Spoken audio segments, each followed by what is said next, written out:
Greetings and salutations, beautiful souls.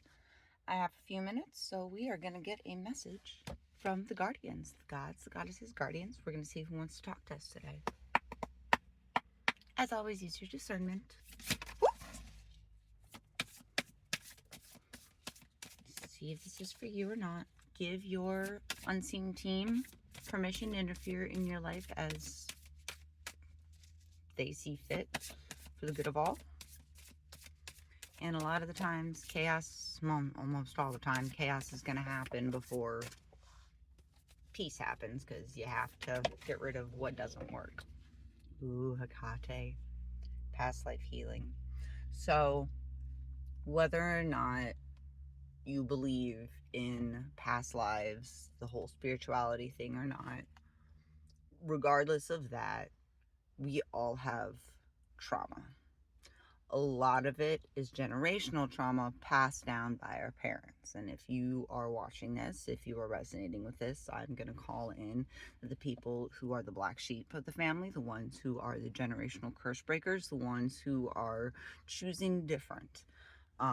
This is for you. Hecate is a very, very, very, very, very powerful goddess, and she has been very misunderstood. She is a darker deity, therefore people think she is like evil. Dark does not mean evil. Dark is shadow, the shadow realm.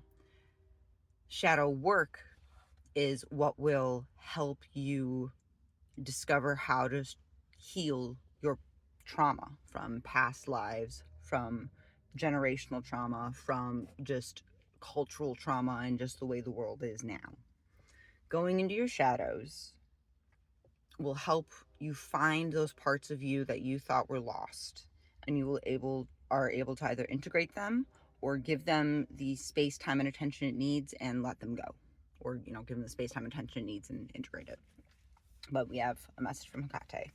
It's safe to speak. Set your inner witch free. Hecate, or Hecate, her origins lie in Neolithic goddess cultures throughout Turkey, Bulgaria, and North Africa. To the ancient Greeks, she was a sorceress, queen of the underworld, and guardian of the crossroads. On the night of a new moon, food would be left for Hecate at the intersections of 3 roads, the trivia. Her symbols are the black crow, a cauldron of light, a key, a dagger, and rope. When the Queen of the Witches shows up, it's highly significant. You're ready to confront, work through, and permanently heal age-old soul trauma arising from the historic persecution of feminine healers of any gender. You've previously lived through events such as witch hunts of the European Middle Ages, and it's left painful scars. You know the saying where it's like, oh, we're the granddaughters of the witches that you burned or the witches that you didn't burn. Well, some of us are the witches you did burn, and we're fucking back. You have wondrous spiritual gifts to share with the world, yet they've been buried under rocks of fear. You carry past life memories of being banished for your goddess-centered role as a wise one, witch, shaman, healer, or midwife. This old fear is very controlling, convincing you to remain silent and suppressed in this life. But it's time to dissolve the chains, untie the ropes, acknowledge the wounds, and unblock the throat chakra. Remembering the lifetimes in which you were persecuted for your spiritual power can be painful, but this is a healing process. Past life regression, breathwork therapy, and intuitive sessions can all help. Every step you take to speak your truth and reveal your wisdom, the more inner freedom you'll experience. It's safe to express your real voice, and your divine feminine energy is stronger than your fear. And the feminine energy is that intuition, the feeling, and being able to use softness and compassion and giving grace. And there's power in all of that. And you can't even, for long ass time, we have been silenced, persecuted, killed off, blah, blah, blah. But now is our time. We are in the age of Aquarius. We are now in uncharted times. We are now in new realms that haven't even been touched by humans, which means they haven't been tainted by humans yet, which means we still have a chance. We just have to have that hope and do our inner work and take that chance on ourselves. And yeah, are we going to probably shed off people? Yeah, but those are the people that don't belong with us. When you're repotting a plant, when it's too big for its pot, and you have to, and you got to transfer it to a gardener, even just transferring it to another pot, you have to shake off all the excess dirt for the core of the thing that remains. And that's what a lot of us are going through, is all that excess stuff, people, places, mindsets, all the things are getting shaken off so we can figure out who we are at the core. How are we going to handle this?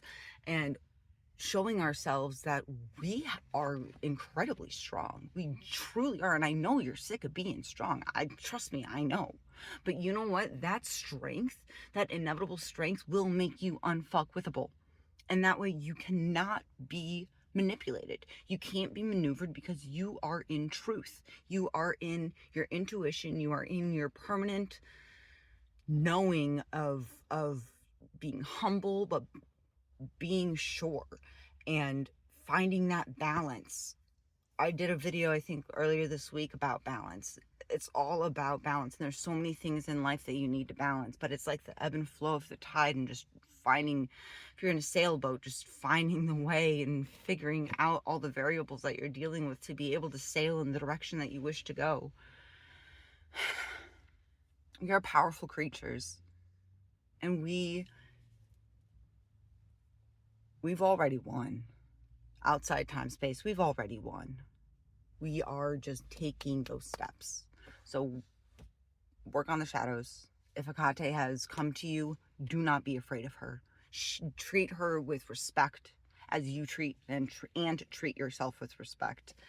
And don't make deals with any sort of, like, anything. Don't make deals. Don't trade anything. Don't promise stuff that you're not going to be able to fulfill. Like, be very, very, very, very, very, very cautious when you are working with magic, when you are entering this realm, especially when you are working with some of the darker deities. If you're working with Lilith, that's who I work with as well. I work with Hecate, I work with the Morrigan, I work with Medusa, I work with a lot of the darker deities, and they are all strong and phenomenal and so kind and so loving and so understanding and so compassionate, and they get it. They understand what it is to be an outcast. They understand what it is to be rejected for your pure existence, your authentic existence, being rejected for just being different. Like, they understand, and they will help empower you and help